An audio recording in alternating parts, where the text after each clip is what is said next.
तो स्टूडेंट्स, अभी तक हम लोगों ने जितनी भी रिफाइनिंग की प्रोसेसेस समझी हैं उनमें से आप जानते ही हो, लिक्विफिकेशन समझ लिया, लिक्वेशन समझ लिया, इसके अलावा इलेक्ट्रोलिटिक रिफाइनिंग समझ ली, है ना. We have already discussed about all the zone refining process for the semiconductor devices like germanium, silicon and titanium, like that. Okay, titanium at all. This is the germanium, silicon, boron, gallium, indium, right? Come to the vapor phase refining. Next refining is vapor phase refining. Vapour face refining का concept क्या होता है बेटा, कि जैसे आप किसी metal को अगर रिफाइन करना चाहते हो तो किसी रीजन के साथ आप ऐसे उसको रिएक्ट कराओ कि उसके बाद वो एक वोलेटाइल कॉम्प्लेक्स में कन्वर्ट हो जाए, और वोलेटाइल कॉम्प्लेक्स में कन्वर्ट हो जाएगा तो वेपर हो जाएगा, तो वेपर फेस में पहुंच जाएगा, वेपर फेस में पहुंच जाएगा. Then after that you can easily decompose that volatile complex and that metal come into the existence with the purity and with the maximum purity, right. तो इस तरीके से हम लोग इसमें दो चीज़ों की रिक्वायरमेंट है. We know we need two things for this kind of refining. One thing is the metal should form a volatile compound. Metal should form a volatile compound and an available region के साथ वो एक volatile compound बना रहा हो. पहली बात तो ये है. And the second thing is कि that volatile compound should be decompose easily, क्योंकि अगर पता चला हमने किसी के साथ कॉम्प्लेक्स तो बना लिया, the volatile complex, and volatile complex means existing in vapor phase. Volatile things means the things easily exist in vapor phase. तो it means हम यहाँ पर दो तरह की चीजों को लेके चल सकते हैं. The first thing is Mond process which is used for the refining of nickel. ये बहुत ही जबरदस्त क्वेश्चन आता है यहाँ पर अक्सर, कि Mond process for the refining of nickel. In this process nickel is heated in a stream of carbon monoxide. Nickel जो होता है हमारा वो कार्बन मोनोऑक्साइड के साथ, देखिए निकिल आपका कार्बन मोनोऑक्साइड के साथ एक निकिल टेट्रा कार्बोनिल करके कॉम्प्लेक्स बना लेता है. This is carbonyl nickel, tetra carbonyl nickel. It becomes tetra carbonyl nickel. Okay, and this tetra carbonyl nickel then further decompose at high temperature पे easily decompose हो जाता है और निकल वी कैन ऑब्टेन हियर. इस तरीके से प्योर निकल हमें मिल जाती है. This is called as Mond process, right. ये इसके अलावा हमारी वैन एंड आर्किल मेथड है, वो आपका बहुत ज़्यादा फेमस है जिरकोनियम के लिए, टिटेनियम के लिए एंड अदर थिंग्स के लिए. इंडियम देखिए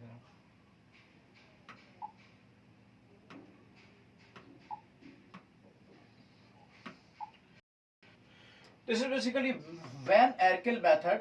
बहुत ही फेमस मेथड है, बहुत ही ज़्यादा फ्रीक्वेंट क्वेश्चन आते हैं, बहुत ही फ्रीक्वेंट क्वेश्चन आते हैं for refining of zirconium and titanium. ये दो चीज़ें हैं जिनके लिए आप निकल के लिए आपको याद आ गया, आपको जिरकोनियम और टिटेनियम के लिए आपने इस चीज़ को याद करना है. This is van Arkel method.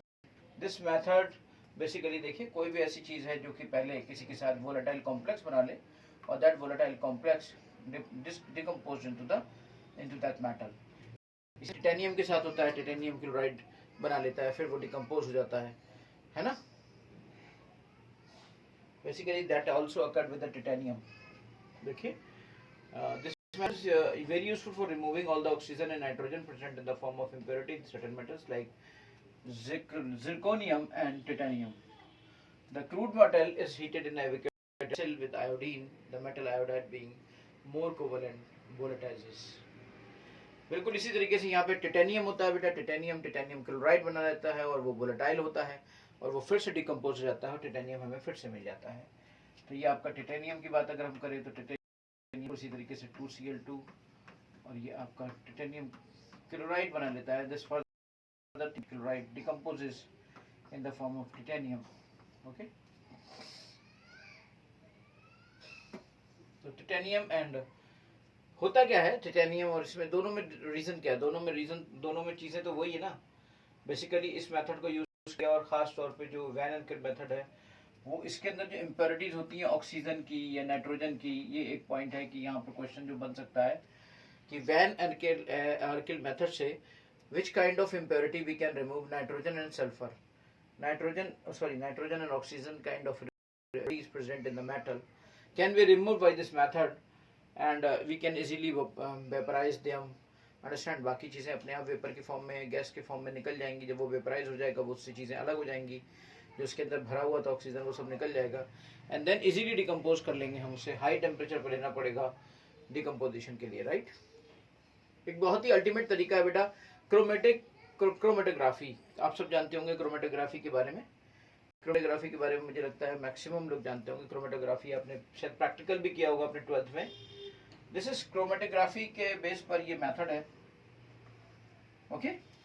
Different components of mixture are differently adsorb on the adsorbent. आपको पता होगा कि वो एक लेयर होती है, एडजॉर्ब लगा होता है, एडजॉर्बेंट लगा होता है, और फिर पहले कोई एडजॉर्ब होता है, फिर बाद में कोई एडजॉर्ब होता है, फिर बाद में कोई एडजॉर्ब होता है. और इस तरीके से वो आपका इजीली रिमूव किया जा सकता है, सेपरेट आउट किया जा सकता है.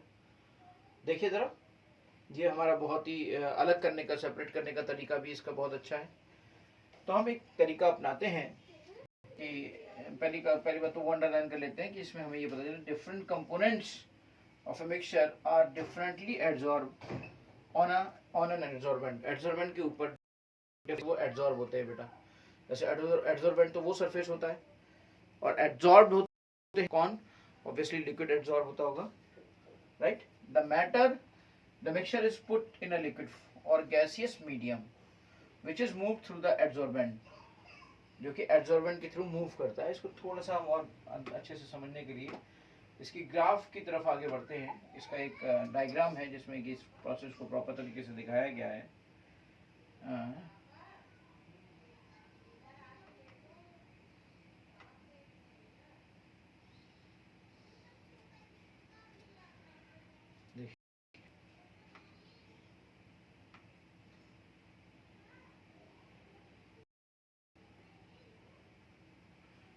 यहाँ पे आप देख सकते हैं कि different components are adsorb levels.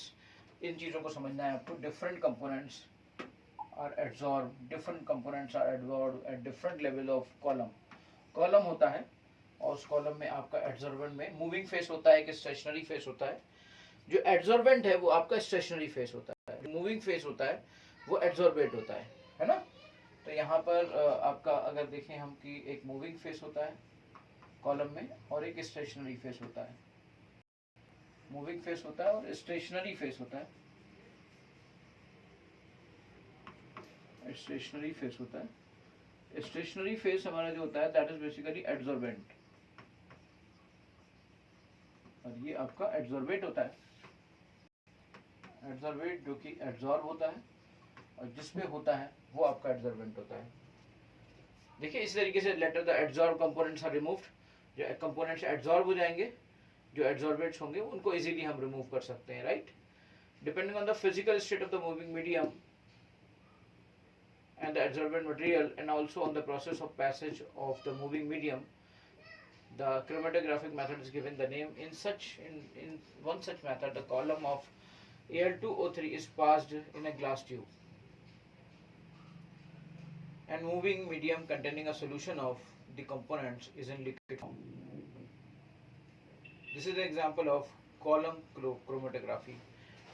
अगर यहाँ पर कॉलम ले लेते हैं Al2O3 का, जो कि ग्लास ट्यूब में भर देते हैं, और moving medium containing a solution of the component is in liquid form. Moving medium तो आपका जो भी सॉल्यूशन है वही तो एडजॉर्बेट होगा. स्टेशनरी फेज क्या होगा आपका? वो जो एडजॉर्बेंट है. कॉलम क्रोमेटोग्राफी कहलाती है. This is very useful for purification of element which are available in minute quantities. बहुत ही जो स्मॉल क्वांटिटी में चीजें पाई जाती हैं. साथ में जो impurities are not very different in chemical properties. कि आप समझिए बहुत सारी प्रॉपर्टीज जो केमिकली बहुत डिफरेंट होती हैं और जिनके अंदर बहुत सारी ऐसी प्रॉपर्टी हम देख सकते हैं कि वो केमिकली डिफरेंट है. तो केमिकली डिफरेंट प्रॉपर्टीज को हम इस तरीके से लेंगे बेटा कि भाई उनके रिएक्शंस अलग हैं, या उनका ये चीज़ें अलग है, वो चीज़ें अलग है, रिएक्शन का तरीका अलग है, पर डिफरेंट तरह के बॉन्ड्स अवेलेबल हैं. पर यहाँ पर बहुत ही सिमिलर नेचर की जो होती हैं, बहुत ही स्मॉल क्वांटिटी में जो होती हैं, वो भी यहाँ से प्यूरिफाई की जाती हैं. There are several chromatographic techniques such as paper chromatography, column chromatography. अभी हमने जो डिस्कशन किया था कॉलम बनाकर, तो वो कॉलम क्रोमेटोग्राफी है. गैस क्रोमेटोग्राफी, पेपर, यानी कि अब ये पूछा जा सकता है आपसे कितने तरह की क्रोमेटोग्राफी होती है। पेपर क्रोमेटोग्राफी, दूसरी कॉलम क्रोमेटोग्राफी, और तीसरी gas chromatography. Let's see this procedure, किस तरीके से ये प्रोसीजर फॉलो किया जा रहा है, हम इसको देखते हैं further, how the procedure is following here.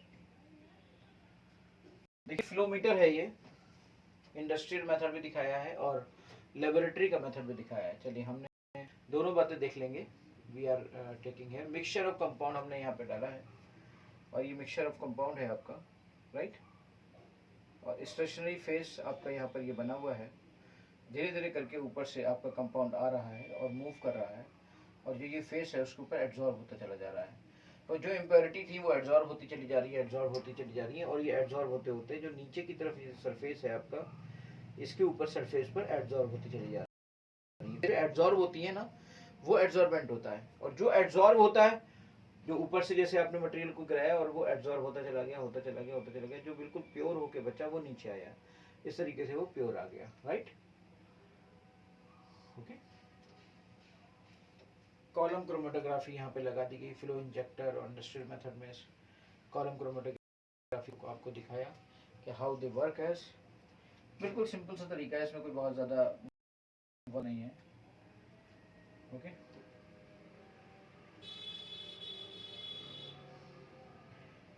चलिए इस तरीके से हमने रिफाइनिंग को भी समझ लिया। और हमारा चैप्टर है वो है यूजेस हैं, यूजेस के बारे में दिया गया है, यूजेस को समझ लेते हैं। डिफरेंट एलिमेंट्स के, कंपाउंड्स के, आपको लगता होगा कि इनऑर्गेनिक के इन चैप्टर्स को मैं इस तरीके से क्यों बता रहा हूँ।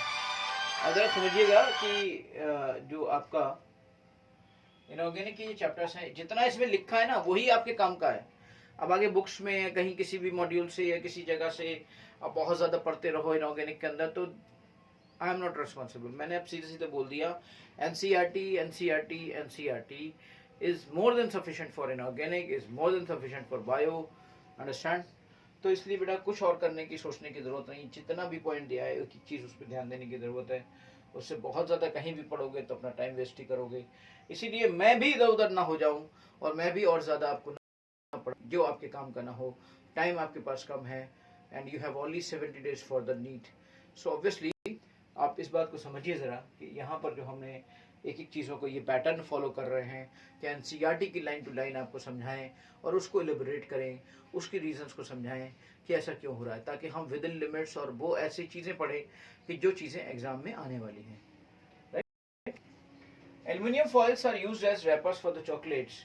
देखिए अब यूज, एक यूज में जगह आ गई कि एल्युमिनियम किस लिए यूज हो रहा है, तो एल्युमिनियम रैपर की तरह यूज हो रहा है। आप सब जानते हो एल्युमिनियम रैपर्स जो फॉइल होती है ना आपकी, है ना, the fine dust of the metal is use in fine dust metal.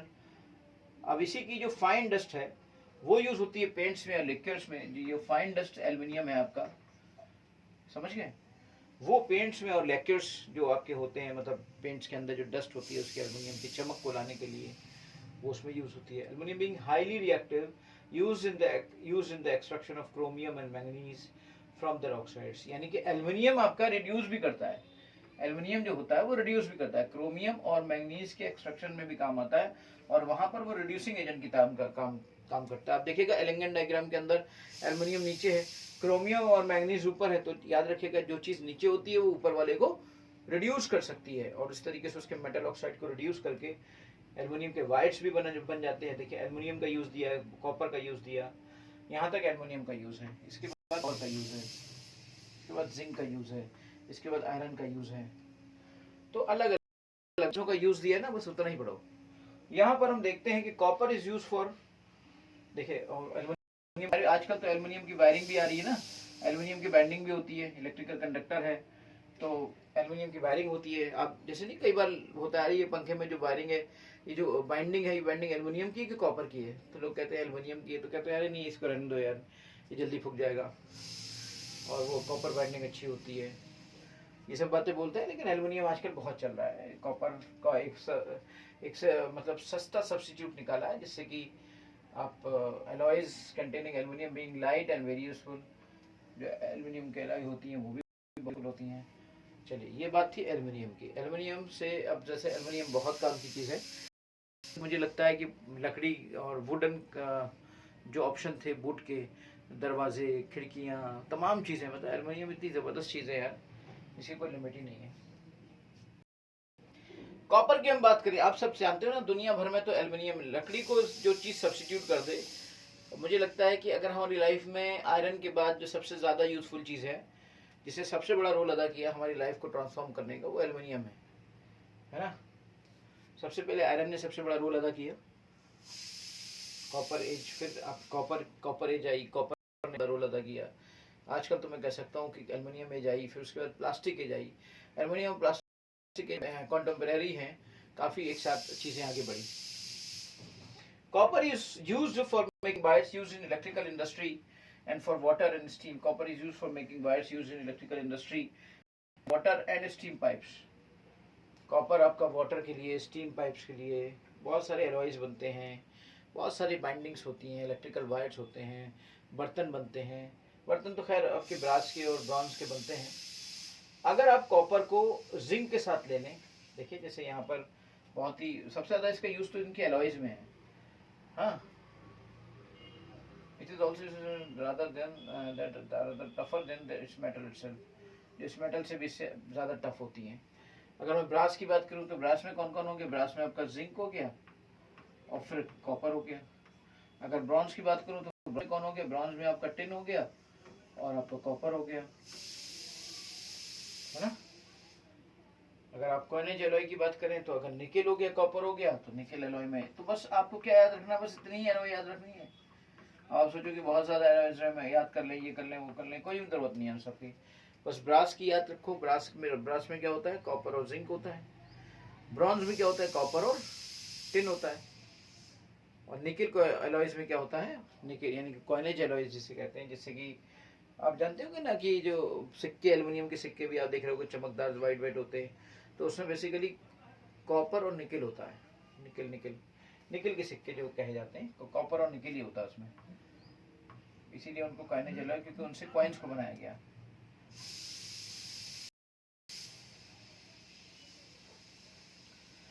सबसे बड़ा यूज जिंक का किसका है, यूज किस चीज का है, तो अगर आपको मैं बताना चाहूँ कि जिंक का सबसे बड़ा यूज आपका किस चीज का है, तो zinc is basically use for galvanising iron.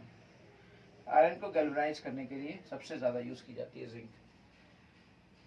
Zinc का बहुत जस्ता, जिसे अपनी आम भाषा में जस्ता कहते हैं, और ये बहुत ही ज्यादा एलॉयज का वो होता है बेटा, एक कॉन्स्टिट्यूंट होता है, एक मटेरियल होता है, एक उसका पार्ट होता है, एक हिस्सा होता है, और यूज इन लार्ज क्वांटिटी।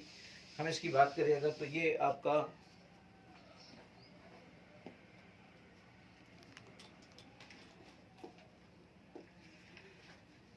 आपका बेसिकली देखें आप कॉपर के अंदर, जैसे आप ब्रास में देखो जिंक को, तो जिंक को अगर ब्रास में देखोगे तो यू विल गेट कि कॉपर आपका 60% है, जिंक वहाँ पर 40% है ब्रॉन्ज में। हाँ, जर्मन में भी आपका जिंक है।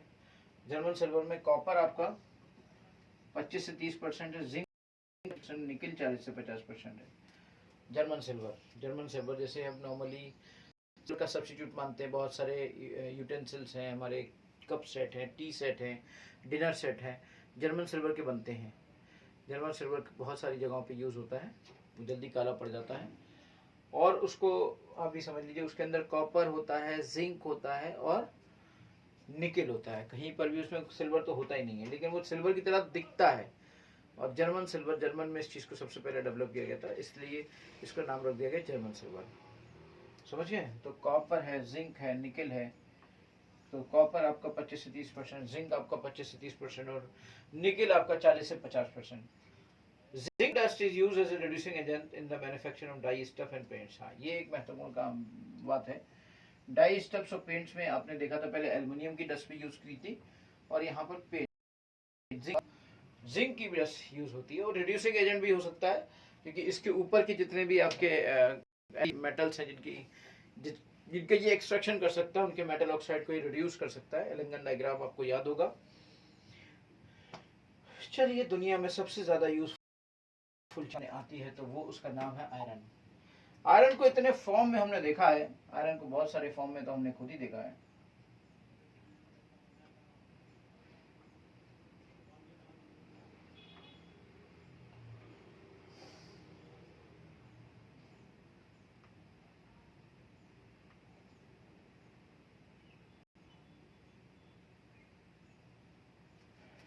आयरन के बारे में हम यहाँ पे बात करेंगे। What do you mean by the iron? Cast iron, pig iron, wrought iron, है ना। पिग आयरन जो कि वहां से मिलता है, उसके बाद कास्ट आयरन, थोड़े से मेटल स्क्रैप को बना के उसको कास्ट आयरन बनाया जाता है। और कास्ट आयरन बनाने के बाद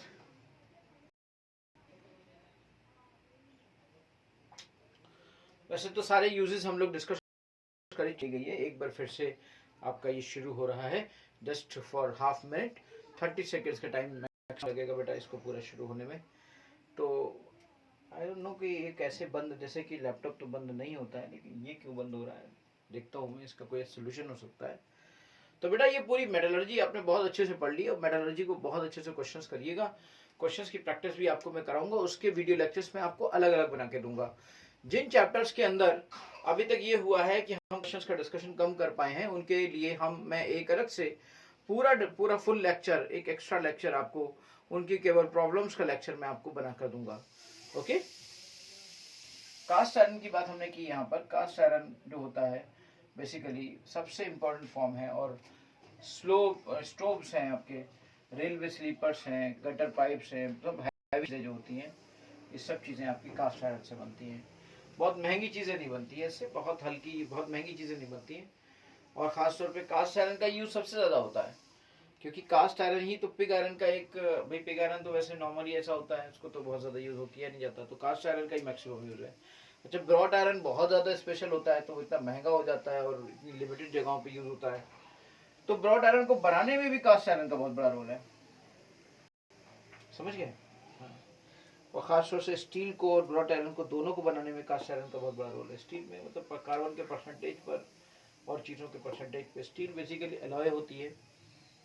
तो wrought iron is used in making in anchors, wires, bolt, chain. देखिए हल्की चीज, बहुत प्योर चीजें, जिनमें जरूरत है बहुत प्योर चीजों की, वो चीजें आपकी ब्रॉट आयरन से बन रही हैं। स्टील तो आप सब जानते ही हो, स्टील में तो बहुत ज्यादा नंबर ऑफ यूज है, एलॉय होती है स्टील। और इसी कास्ट आयरन के अंदर जब और ज्यादा मटेरियल्स को हम ऐड कर देते हैं, तो ये आपकी स्टील बन जाती है। निकेल स्टील, बहुत सारी स्टील्स होती हैं, उनमें से अगर यहाँ पे क्रोम स्टील है, निकेल स्टील है।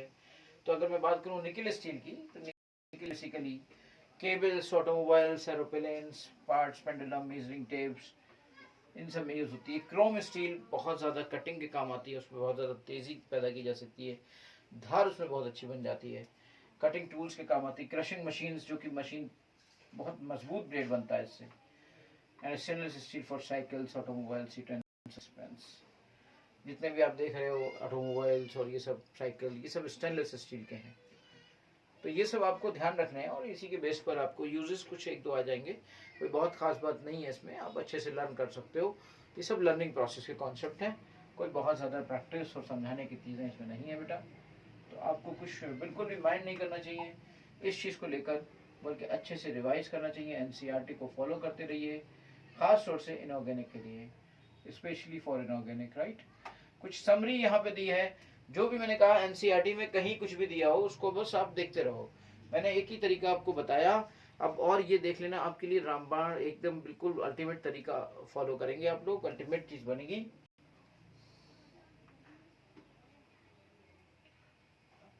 समरी पे आएंगे, देखेंगे। देखिए समरी में हमें कुछ ऐसी बात नहीं, सब कुछ हम लोग पहले ही देख चुके हैं। कॉन्सेंट्रेशन सेल का किया जाएगा, फिर थर्मोडायनामिक उसके एस्पेक्ट को देखा जाएगा, ओर का कॉन्सेंट्रेशन करेंगे, उस ओर के बाद उसको एस्पेक्ट, उसको फिर concentrated in carbon metal oxide leaching और सॉरी कैल्सिनेशन और रोस्टिंग के थ्रू हम ये करेंगे। और उसके बाद जब हम ये उसको कर लेंगे तो फिर देखेंगे कि उसका रिडक्शन कैसे होगा। रिडक्शन को देखने के लिए हम उसके थर्मोडायनामिक्स एस्पेक्ट को देखते हैं, और थर्मोडायनामिक एस्पेक्ट को देखने के बाद गिब्स फ्री एनर्जी की चेंज को देखते हुए, लेंगन डायग्राम को फॉलो करते हुए ये देखेंगे किसका एक्सट्रैक्शन कौन कर पाएगा। फिर रिफाइनिंग की बात करेंगे, और ज्यादा अच्छी मेटल को पाने के लिए रिफाइनिंग की यूज करेंगे, है ना। आपको सबको देखिए यहाँ पर सारे पॉइंट एक तरीके से रिवाइज करा दिए कि बॉक्साइड की लीचिंग होगी सोडियम ऑक्साइड के जरिए, और उसके बाद जो उसको अलग कर लिया जाएगा, फिर सोडियम एल्यूमिनेट जो स्क्रैप के फॉर्म में होता है, वो इस तरीके से आपको रिड्यूस उसको किया जाता है। एलुमिना को कैसे कैसे हमने बताया था आपको बताया था, एक रेड बॉक्साइड दिखाया था आपको, वाइट बॉक्साइड दिखाया था, रेड बॉक्साइट में आपको तरीका क्या बताया था, बेयर प्रोसेस बताई थी। हॉल प्रोसेस में NaOH की जगह पर अगर हम Na2CO3 से लीच्ड आउट करते हैं तो हॉल प्रोसेस होती है। और अगर हम व्हाइट बॉक्साइट, जिसमें व्हाइट बॉक्साइट वो होता है जिसमें सिलिका की इम्प्योरिटी ज्यादा होती है, और रेड बॉक्साइट वो होता है जिसमें फेरिक ऑक्साइड की इम्प्योरिटी ज्यादा होती है। अगर हम व्हाइट बॉक्साइट की बात करें तो सरपेक प्रोसेस के जरिए दिखाया था, फिर हमने उसमें NaOH को डालकर सोडियम एल्यूमिनेट बनाया था और उसके बाद उसका रिडक्शन कराया था बेटा, है ना। To give the neutralise to give back the pure alumina जो मिला था, उस प्योर एल्यूमिना के तो हमने इलेक्ट्रोलिटिक रिडक्शन करा दिया था। इलेक्ट्रोलिटिक रिडक्शन से हमने उन चीजों को ऑब्टेन किया था, राइट। यस।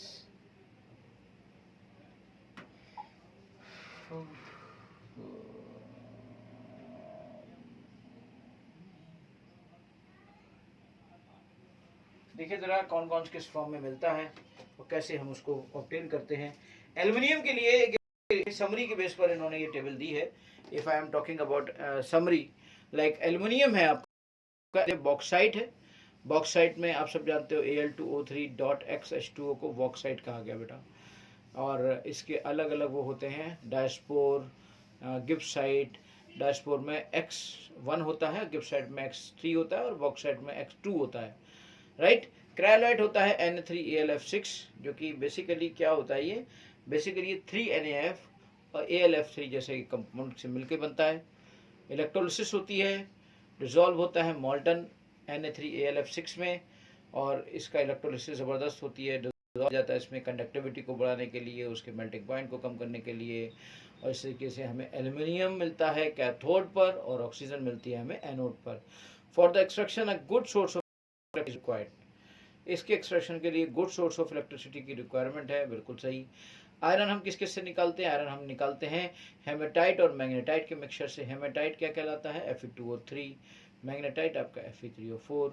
इसके बाद इसका रिडक्शन किया जाता है CO से ब्लास्ट फर्नेस में ये पूरा होता है। और आपको मैंने पूरी रेंज दिखाई थी, और इस तरीके से धीरे धीरे 500 केल्विन से शुरुआत होती है और वहाँ से होते होते 2000 केल्विन तक चीज़ें पहुँचती हैं, 2000 केल्विन तक पहुँचती हैं, 2170।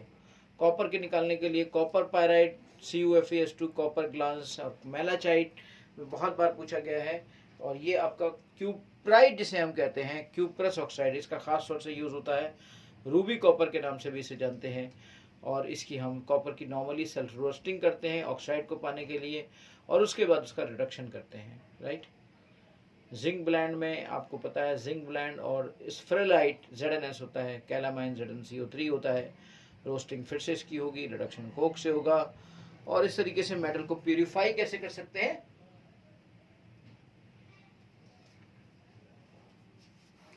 मेटल को प्यूरिफाई किया जा सकता है यहाँ पर फ्रैक्शनल डिस्टिलेशन से, क्योंकि बॉइलिंग पॉइंट के अलग अलग तरीके, अलग अलग उसमें चीजें आती हैं।